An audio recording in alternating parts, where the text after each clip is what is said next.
دا دی دا صورت هم مکی صورت دی او د مخکې صورت سره مناسبت دا دی چې مخکې وفرمیل فاذا جاءت الصاخه چې کله کړونکې چغه راسي نو په دې صورت کې دا بیانېږي چې دا کړونکې چغه د کوم مقصد دپاره ده هغه مقصد دا دی چې د خلکو څخه د خپلو د دوی د اعمالو په باره کې پوښتنه وشي او دوی ته د دوی د اعمالو په باره کې خبر ورکول شي.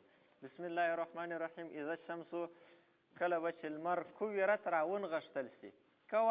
کور العمامه لکه لنګوټه چې څوک راتاو کې په سر باندې راوینغاړي دارنګه د لمر به الله پاک کویرت دا رانغښتلو ته وایي. لمر به الله پاک راونغاړي یعنې بې رڼا به شي هغه رڼا به یې ختمه شي. و اذا النجوم کله به چې ستوري انکدرت خړ شي خړ به شي رڼا به یې ختمه شي. و اذا الجبال کله به چې غرونه سجرت روان کړل شي دا ټول د قیامت حالات دي. و اذا العشار کله به چې لس میاشتیزې وشي به عطلت ازادې پرېښول شي.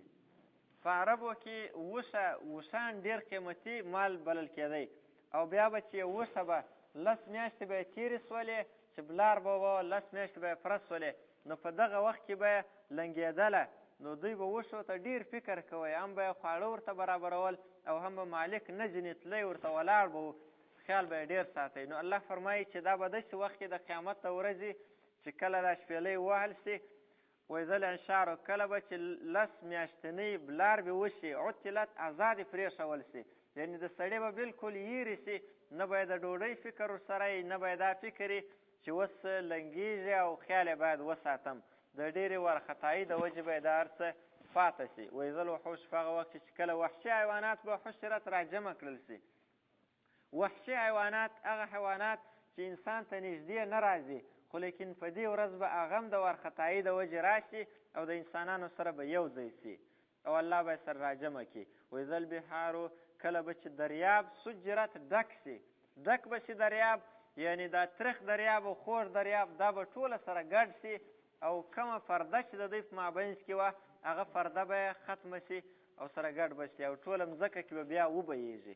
سجرت د ډکېدلو په معنا هم دی او سجرت دا معنا هم ده چې بل به شي اور به ورباندې بل شي په دې دریاب باندې به اور بل شي ځکه تر دریاب لاندې حدیث کې دی ان تحت البحر نار تر دریاب لاندې اور سه او دا اوس ثابته سوله تر دریاب لاندې پټرول او ډیزل نو دا شام راپورته شي او دریابونه به اور واخلي.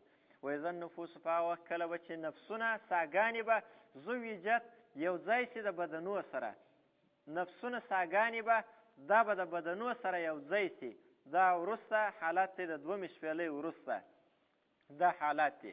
یا بل تفسیر دا هم دی و اذا النفوس کله به چې نفسونه زویجت سره تقسیم شي یعنې درې ډلې به شي یو به سابقوني بل به اصحاب الیمین د راسته لاس خلک بل به اصحاب الشمال د چپه لاس خلک دا به ټول سره تقسیم شي. و اذا الموعودة په هغه ورځ چې کله به ژوندۍ ښخ شوې نجلۍ سئلت وپوښتل شي کومه نجلۍ چې ښخه شوې وه مشرکینو پخوا ښخولې د دې څه پوښتنه وشي د کافرانو د ملامتولو دپاره به د هغې څه پوښتنه وشي چې تی به څه جرم باندې ښخه کړې نو معلومه ده چې بې ګناه یې ښخه کړې ده نو دا به د دوی دپاره عذاب وي.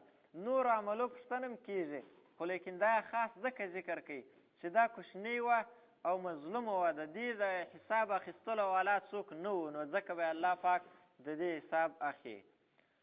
بأي ذنب چې په کومه ګناه سره قتلت وژل شوې ده. و اذا الصحف کله به چې عملنامې نشرت خلاصې کړل شي عملنامې به خلاص شي د حساب و کتاب وخت به شروع شي. و اذا السماء په هغه وخت کې چې اسمان به کشطت پوستکی به یې وایستل شي د اسمان څخه پوستکی وایستل شي او لوړه خوا به ښکاره شي خلکو ته. و اذا الجحیم په هغه وخت کله به چې اور د جهنم به سعرت ګرم شي نور به هم لمبي زیاتې شي او سخت ګرم به شي. و اذا الجنة په هغه وخت چې کله به جنت ازلفت نږدې شي انسانانو ته د حشر میدان ته علمت نفس نو دغه ټول حالات چې راغلل علمت نفس پوه به شي او نفس ما احضرت په هغه څه چې ده را حاضر کړي وي ټول اعمال به ورته معلوم شي.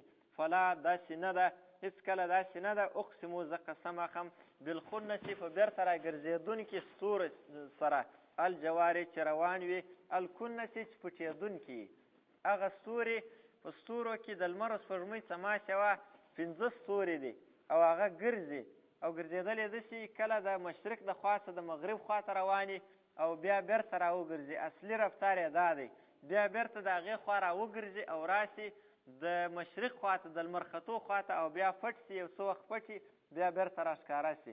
دا 5 ستوري عطارد دی، زحل دی، مشتري دی او زهره دی او مریخ دی. دا 5 ستوري په دې باندې الله قسم واخیستی. فلا داسې نه ده اقسم زه قسم اخلم بالخنس په بیرته راګرځېدونکو ستورو سره الجوارې چې روان وي، الکنس چې پټېدونکي، واللیل قسم دی په شپه باندې اذا عسعسه کله چې شا وګرځوي، یعنې شا کې د ختمېدلو حالت کې سي. والصبح قسم دی په سهار باندې اذا تنفسه کله چې سا واخلي. سا سړی د مصیبت تر تېرېدلو وروسته اخلي، نو دا شپه داسې ده لکه مصیبت او سهار چې راشي د خوشحالۍ شی دی، نو دې باندې الله قسم اخلي. او جواب د قسم دا دی انه لقول رسول کریم، یقینا دا قرآن کریم دا وینا ده رسول د داسې استازي کریم چې عزتمند دی، یعنی د جبرائیل علیه السلام وینا ده. مطلب دا چې جبرائیل علیه السلام را رسولی دی. ذی قوتین داسې ملایکه ده، داسې رسول کریم دی جبرائیل. ذی قوتین چې خاوند د طاقت دی، یعنی دی چې کله راځي د اسمان څخه قرآن کریم وحی راخیستی، شیطانان نه مقابله ورسره کولی سي او نه دا وحی کې تغییر کولی سي. عند ذی العرش فنیز د عرش والا د الله فنیز مکین مرتبې والا دی جبرائیل، عزتمنه ملایکه ده. مطاع خبره منل کیږي په اسمانو کې، مطاع خبره منل کیږي په اسمانو کې هم عزتمنه ملایکه ده جبرائیل علیه السلام. ثم په هغه ځای کې امین امانتدار دی، په امانتدار هم دی، یعنی په وحی کې خیانت هم نه کوي، په امانتدارۍ سره مشهوره دی. وما صاحبکم او نه دی ملګری ستاسې. صاحب څه مراد نبی علیه السلام دی، یعنی خیرخوا صاحب ملګری چې خیرخوا مو دی. بمجنون لیونی نه دی، دا لیونی نه دی چې تاسې د لیوني نسبت ورته کوئ. ولقد رآه یقینا دی نبی علیه السلام لیدلی دی جبرائیل لره بالافق په غاړو کې د اسمان، په کنارو کې د اسمان المبین ښکاره، چې نبی علیه السلام په حرا کې لیدلی و، د حرا کې جبرائیل علیه السلام ورته راغلی و. نو جبرائیل یې خپله په اصلي شکل باندې هم لیدلی دی.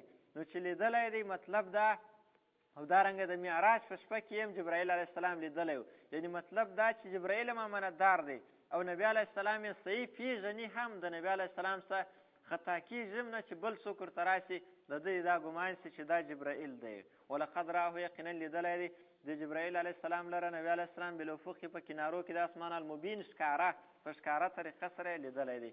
وما هو او نه دی دا نبی علیه السلام علی الغیب په غیبو خبرو باندې بظنین بخل کوونکی، بخیل نه دی چې د وحی خبرې پټې کړي، لکه کاینان یې چې پټوي د پیسو دپاره بعضې خبرې پټې کړي او بعضې پیسو باندې چاته وایي په اجرت سره. دا نبی علیه السلام داسې نه دی. وما هو او نه دی دا قرآن کریم بقول شیطان رجیم، وینا د شیطان رټل سوي. نو فاین تذهبون، کم طرف ته تاسې ځئ چې دا قرآن کریم د الله د طرفه سو پیغمبر هم امانتدار او د شیطان وینا هم نه ده، نو بیا کم طرف ته ځئ، یعنی کم کتاب دی چې تاسې د هغه طرف ته فکر کوئ، کومه لار ده چې هغه تر قرآن کریم برابره او ښه لاره ده.